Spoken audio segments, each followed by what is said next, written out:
নমস্কাৰ। ইউটিউবৰ সমূহ দৰ্শকলৈ প্ৰীতি আৰু সম্ভাষণ জনাই মই সফুৰা দত্তই মোৰ ইউটিউব চেনেল জ্ঞানৰ সফুৰালৈ আপোনালোকক স্বাগতম জনাইছোঁ।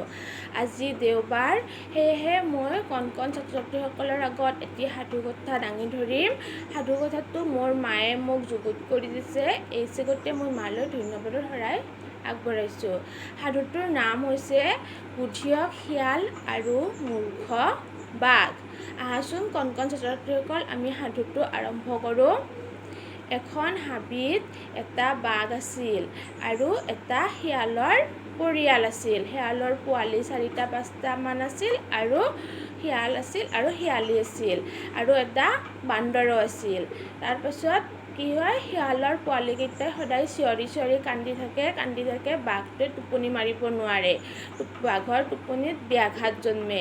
এদিনাখন কি ভাবিলে, শিয়ালৰ পোৱালীকেইটাই চিঞৰি থাকোঁতে বাঘে ভাবিলে সিহঁতক মই খাই আহোঁ, মোক ইমান টোপনি মাৰিব নিদি, ইমান মোৰ দিগদাৰ কৰিছে, টোপনি মাৰিব নিদি, সিহঁতক মই খাই আহোঁ। তেনেকৈ বাঘে শিয়ালকেইটাক খাবলৈ আহিল আৰু সেই সময়তে শিয়ালীগৰাকীয়ে আহাৰ বিচাৰি বাহিৰলৈ ওলাই গৈছিল, পোৱালীকেইটাৰ কাৰণে আহাৰ বিচাৰি আনিবলৈ বাহিৰলৈ ওলাই গৈছিল আৰু শিয়ালটোৱে পোৱালীকেইটাৰ লগত আছিল। তাৰপাছতে যেতিয়া শিয়ালটোৱে বাঘক দেখিলে, তেতিয়া তেওঁ নেদেখা ভাও জৰি থাকিল আৰু শিয়ালৰ পোৱালীকেইটা খাবলৈ অহা বুলি গম পালে। তেতিয়া শিয়ালটোৰ বহুত ভয় লাগি পেলাই কি কৰিলে, এটা বুদ্ধি পাঙিলে যে কেনেকৈনো বাঘক তাৰ পৰা খেদিব পাৰি। আৰু শিয়ালটোৱে বুদ্ধি পাঙি ক'লে, তহঁতক সদায় সদায় বাঘৰ মাংস আমি ক'ৰ পৰা আনি খুৱাওঁ, বাঘৰ মাংসৰ কাৰণে যে ইমান কান্দি থাকা। তেতিয়া আৰু ক'লে, মাৰাই গৈছে বাঘৰ মাংস বিচাৰি আনিলে তহঁতে খাবি। তাৰপিছত বাঘটোৱে ভাবিলে, বাপৰে বাপ, এই সামান্য শিয়ালকেইটাই মোক খাই, ইহঁতৰ ইমান শক্তি, মোক খাই পেলাব, মই ইয়াৰ পৰা গুচি যাওঁ। সেই বুলি বাঘটোৱে শিয়ালৰ কথা শুনি তাৰ পৰা আঁতৰি দৌৰি গুচি গ'ল। আৰু সেই সময়তে এডাল গছৰ ওপৰত বহি এটা বান্দৰে সিহঁতক চাই আছিলে। শিয়ালৰ কথা বতৰা আৰু বাঘে ঘূৰি যোৱা কথাটো লক্ষ্য কৰিছিলে। তেতিয়া বান্দৰটোৱে গছৰ পৰা নামি আহি বাঘটোক কৈছে, হে বাঘ, তুমি ইমান বলি, এই সাধাৰণ শিয়ালকেইটাৰ কথা শুনি তুমি তাৰ পৰা গুচি আহিলা, তুমি সিহঁতক খাব পাৰিবা? ব'লা, মই তোমাক লগত লৈ যাওঁ, সিহঁতক খাই আহিবা। তাকে শুনি বাঘটোৱে কি কৰিলে, বান্দৰক পিঠিত উঠাই লৈ আকৌ শিয়ালকেইটাৰ ওচৰলৈ আহিল।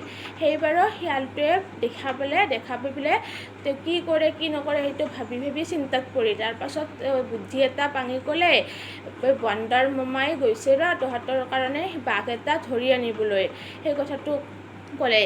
সেই কথাটো শুনি বাঘটোৱে বিৰাট ভয় খালে। সঁচাকৈয়ে বান্দৰে শিয়ালকেইটাৰ ওচৰত বাঘক খুৱাবলৈ আনিছে বুলি ভাবি তাৰ পৰা ভিৰাই লৰ মাৰিলে। লৰ মৰাত কি হ'ল, বান্দৰ চিটিকি পৰি এঠাইত মৰি থাকিল।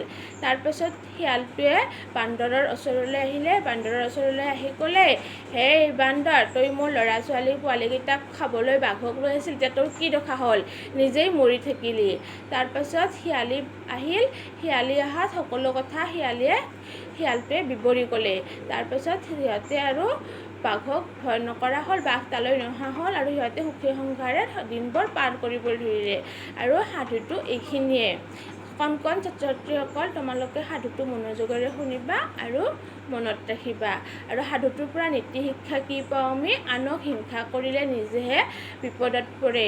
যেনেকৈ বান্দৰটোৱে হিংসা কৰি বাঘক লৈ আহিছিল পোৱালীকেইটা খাবলৈ শিয়ালৰ, নিজেহে মৃত্যুমুখত পৰিব লগা হ'ল। আৰু বুদ্ধিৰে সকলো কাম সমাধা কৰিব পাৰি। শিয়ালটো উপস্থিত বুদ্ধিৰে কি কৰিলে, বাঘক তাৰ পৰা খেদি পঠালে আৰু বুদ্ধিৰে পোৱালীকেইটাক বচাই ৰাখিলে। সাধুটো এইখিনিয়ে। প্ৰিয় দৰ্শকসকল, মই আপোনালোকক অনুৰোধ কৰিছোঁ, আপোনালোকে যাতে মোৰ চেনেলটো ছাবস্ক্ৰাইব কৰে, শ্বেয়াৰ কৰে, লাইক কৰে আৰু বেল আইকনটো বজাই দিয়ে। আজিলৈ নমস্কাৰ, জয় অসম, ধন্যবাদ।